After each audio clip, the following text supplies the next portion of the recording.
Alors c'est un roman qui s'appelle Héloïse Houille et qui raconte l'histoire d'amour d'Héloïse et Abélard. Tous les historiens racontent que Héloïse et Abélard sont les inventeurs de l'amour au XIIe siècle. Et ce livre s'appelle Héloïse Houille parce qu'il y a eu un gros problème dans cette histoire d'amour, c'est que Abélard s'est fait couper les couilles. D'où le titre Héloïse Houille, parce que Houille, c'est sans doute le minimum qu'il a dû dire quand ça lui est arrivé. Alors l'histoire, c'est il y avait une jeune fille qui s'appelait Héloïse, qui était une petite orpheline, qui a passé toute son enfance et son adolescence au couvent d'Argenteuil. Et elle avait un oncle qui était aussi son parrain et qui était un chanoine sur l'île de la Cité. À l'époque, Paris, c'était juste l'île de la Cité. Et cet oncle, à 17 ans, décide de la faire sortir du couvent pour qu'elle vive avec lui. Et comme c'était une jeune fille qui était très douée pour les études, il décide qu'elle puisse poursuivre ses études, ce qui était très rare à l'époque, parce que les femmes à l'époque ne faisaient pas d'études. Et pour ça, il décide un truc marrant, il décide d'engager un précepteur pour lui donner des cours du soir. Et il se trouve que sur l'île de la Cité, il y avait une école, l'école Notre-Dame, et que le maître de cette école s'appelait Pierre Abélard. Pierre Abélard, c'était le plus grand philosophe du siècle, c'était un dialecticien, un logicien surtout, il cherchait la logique dans tous les domaines. Et c'était une véritable rockstar, tous les élèves l'adoraient et tout. On sait qu'il était grand, qu'il était beau, que toutes les femmes de l'île de la Cité l'attendaient à la sortie de l'école pour essayer de se faire remarquer par lui et tout, que les élèves venaient de l'Europe entière, d'Allemagne, d'Angleterre, même Rome envoyait les élèves suivre les cours d'Abélard. Et en tout cas, quand Fulbert, l'oncle d'Héloïse, demande à Abélard de donner des cours du soir à Héloïse, Abélard accepte. Mais en fait, au lieu de lui donner des cours du soir, Héloïse et Abélard ont passé leur temps à baiser comme des dingues. Et on sait même qu'ils avaient des plans SM parce qu'ils disaient « j'allais jusqu'à lui donner des coups ». Mais les coups que je lui donnais étaient plus doux que des baumes. En tout cas, pendant 1 an et demi, ils baissent comme des fous. Elle avait 18 ans et lui avait 20 ans de plus, presque la quarantaine. Il y avait à Paris une jeune fille nommée Héloïse, nièce d'un chanoine appelé Fulbert. Celui-ci la chérissait au plus haut point et mettait tout son zèle à la pousser le plus loin dans l'étude de toute science possible. Certes pas la dernière par la beauté, elle était la première par son savoir.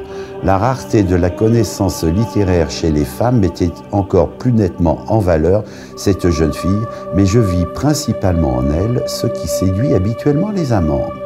Sur ce point, la naïveté de son oncle fut extraordinaire, et j'éprouvais la même stupeur que s'il avait abandonné une tendre agnelle à un loup affamé.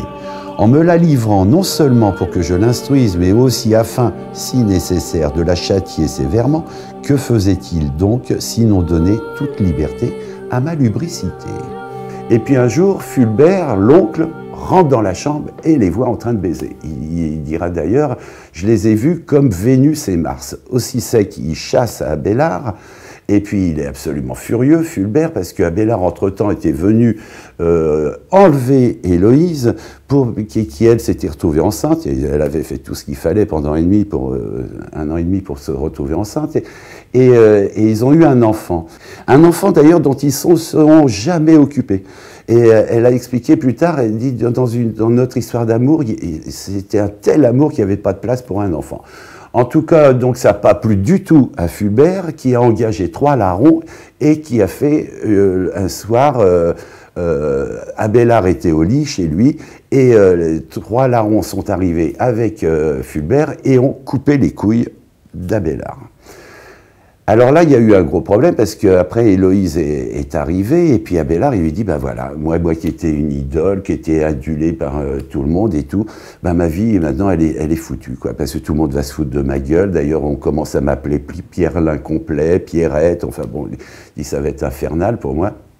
J'ai plus qu'une solution, il faut que je rentre dans un couvent, que je devienne moine. Mais, entre-temps, Héloïse et Abélard s'étaient mariés. Et à l'époque, il y avait une loi qui disait que quand dans un couple, l'un des deux entrait dans les ordres, il pouvait le faire qu'à condition que l'autre le fasse aussi. Donc Abélard, quand il dit à Héloïse, voilà, moi je veux devenir moine, mais toi tu sais donc ce qu'il faut que tu acceptes, il faut que toi tu acceptes de devenir religieuse, de prendre le voile noir. Et Héloïse, au début, elle ne veut pas du tout. Elle dit, mais enfin, j'ai 20 ans, j'aime la vie et tout. J'ai déjà passé toute mon enfance, mon adolescence dans un couvent. Et puis, en plus, je te verrai plus jamais et tout. Et elle hésite. Et puis, finalement, elle accepte.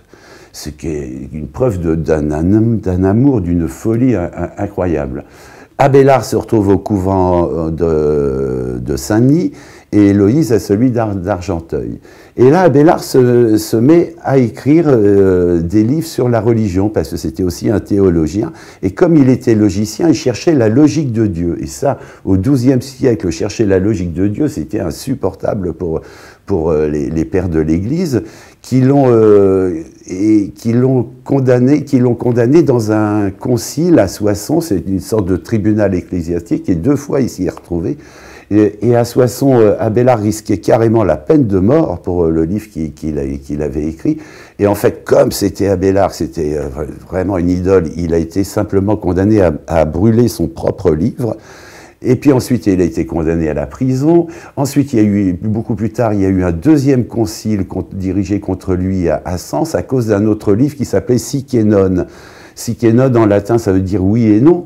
Et dans ce livre, Abélard faisait la liste de 158 incohérences dans la religion catholique. Donc là, il a été condamné au silence perpétuel. Plus le droit de dire un mot de religion, plus le droit d'ouvrir sa gueule sous peine de mort. Il s'est retrouvé beaucoup plus tard en Bretagne, à Saint-Gildas de Rhuys, dans un autre monastère où il y avait là que des moines complètement dévoyés, des moines partouzeurs qui passaient leur temps à s'enculer entre eux et tout. Et Abélard, qui entre-temps, lui qui avait été un super baiser, était devenu très très strict et tout, essayait de réformer tout ça. Les moines ont tenté de l'empoisonner en mettant de la ciguë dans du vin de messe. Et puis on tentait de l'égorger. Il a dû s'enfuir de son propre couvent dont il était l'abbé. Il a dû s'enfuir de son propre couvent par les égouts.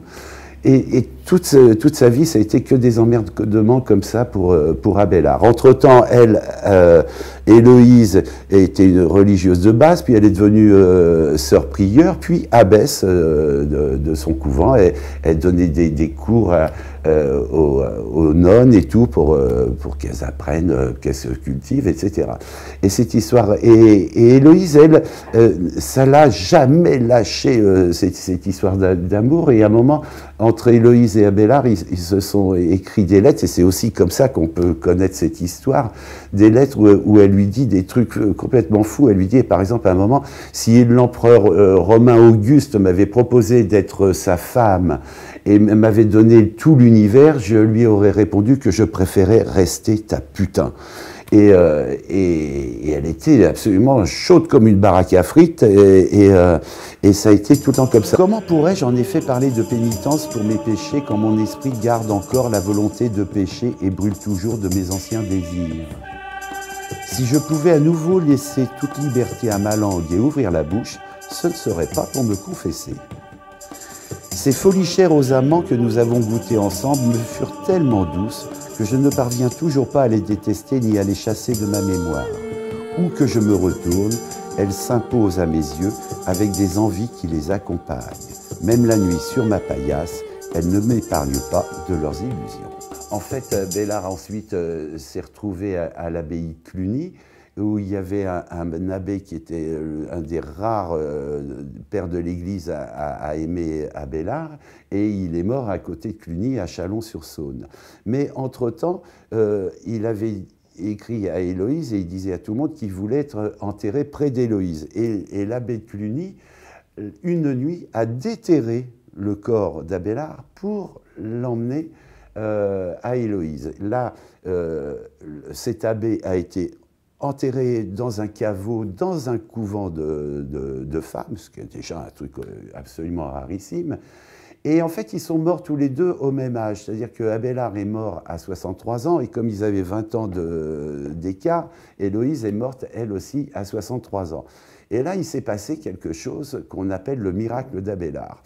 C'est-à-dire que quand dans le caveau, il y avait au fond du caveau Abélard qui était sur le dos, qui était pratiquement en os, évidemment, à cause sans doute d'irrégularité du sol ou des trucs comme ça et tout, quand on a balancé le corps d'Héloïse sur la poitrine d'Abélard, par compression, les bras d'Abélard ont fait ça et ont enlacé Héloïse. Et c'est ce que toutes les sœurs qui ont assisté à ça ont dit, c'est le miracle d'Abélard et tout.